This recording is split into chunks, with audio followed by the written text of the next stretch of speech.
Hello बेटा, आज हम करेंगे कॉल्ड अप कैपिटल याचित पूंजी। कल हमने की थी authorised capital, subscribed capital, issued capital. आज हम करेंगे कॉल्ड अप कैपिटल याचित पूंजी।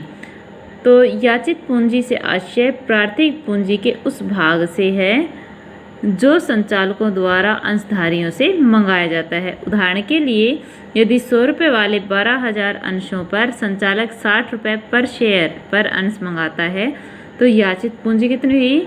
12×6 = 72, 7,20,000 होगी। और शेष 40 रुपये प्रति अंश जो अयाचित पूंजी कहा जाएगा। जो मंगवा लिया उसको याचित और जो नहीं मंगवाया उसको अयाचित। उसके बाद है चुकता पूंजी, पेड अप कैपिटल। तो पेड अप कैपिटल से आशय कॉल्ड अप कैपिटल के उस भाग से है जो प्राय मांगी गई पूंजी और चुकता पूंजी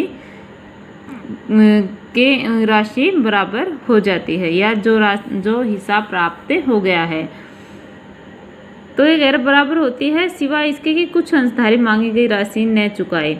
क्या होता है? मोस्टली ये होता है कि कॉल्ड अप और पेड अप कैपिटल बराबर होती हैं। केवल कुछ ही अंशधारी ऐसे होते हैं जो कि नहीं चुकाते, उनको छोड़ के जितना मंगाया जाता है उतना ही हमें पेड अप भी हो जाता है। यदि कॉल्ड अप कैपिटल, देखिए इसमें एग्जाम्पल कहा गया है, न चुकाई गई राशि अदत्त याचना कहलाती है। यदि कॉल्ड अप राशि 8 रुपये प्रति अंश है और किसी अंशधारी ने 5 रुपये ही प्रति अंश चुकाए हैं तो 5 रुपये क्या है? चुकता पूंजी, पेड अप है।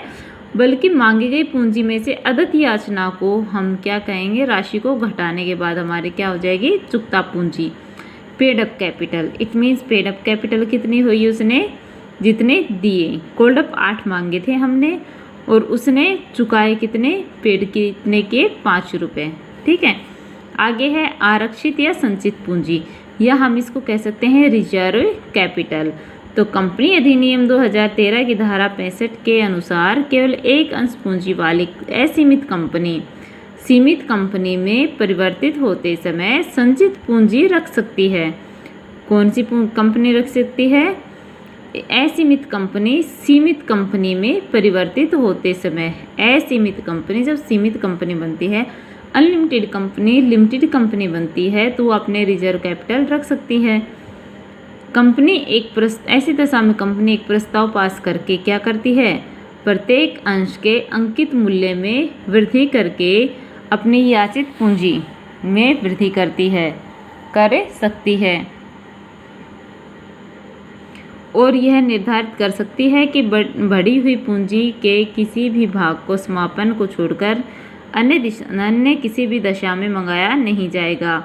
दूसरा है, यह निर्धारित कर सकती है कि न मांगी गई पूंजी के किसी निश्चित भाग को समापन को छोड़कर अन्य किसी दशा में मंगाया ही नहीं जाएगा।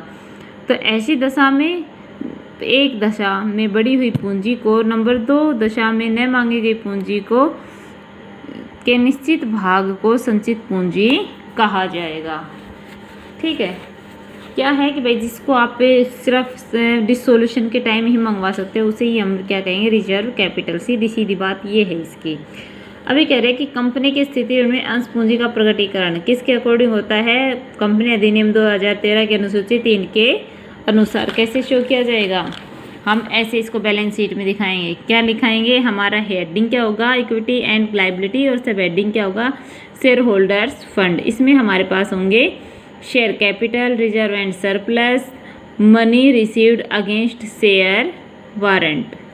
ठीक है। तो इस तरह से हम क्या दिखाएंगे बैलेंस शीट में।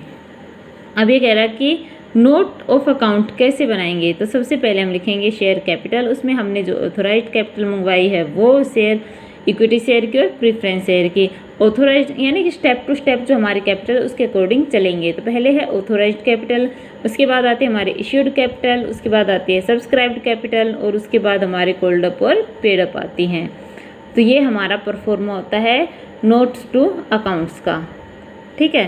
तो हमने अब पढ़ा था रिजर्व कैपिटल, अब पढ़ते हैं कैपिटल रिजर्व। रिजर्व कैपिटल क्या है कि केवल डिसोल्यूशन के टाइम, समापन के समय इसको मंगा सकते हैं, अदर किसी कंडीशन में नहीं मंगवा सकते।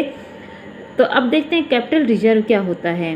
पूंजीगत संचय वह संचय होते हैं जो पूंजीगत लाभों में से बनाए जाते हैं। पूंजीगत लाभ ऐसे लाभों को कहते हैं जो कंपनी द्वारा अपनी सामान्य व्यावसायिक क्रियाओं से अर्जित नहीं किए जाते।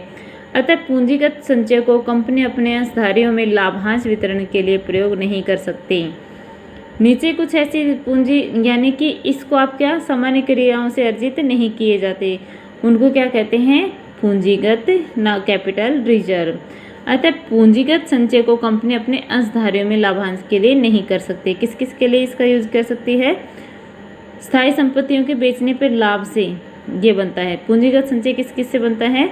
जो हमारे फिक्स एसेट्स उसको बेचने से प्रॉफिट हुआ उससे, स्थायी संपत्तियों के रिवैल्यूएशन से, अंश ऋण पत्र निर्गमित करने पर जो प्रीमियम मिलता है उससे, ऋण पत्रों के शोधन पर लाभ से, कंपनी द्वारा अर्जित किया गया समामेलन से पूर्व का लाभ और अंशों के अपहरण पुनः निर्गमन से लाभ। तो पूंजीगत संचय का शेष चिट्ठे में दायित्व पक्ष में संचय तथा अधिक रिजर्व एंड सरप्लस शीर्षक में दिखाया जाता है। ठीक है। आरक्षित पूंजी और पूंजीगत संचय, रिजर्व कैपिटल और कैपिटल रिजर्व में difference, authorised and issued capital में डिफरेंस, ये बेटा आप खुद स्टडी करोगे, नहीं तो ऐसे तो हम बिल्कुल आगे नहीं चल पाएंगे। ठीक है। तो ये आप लर्न और राइट करना। ठीक है। Thank you.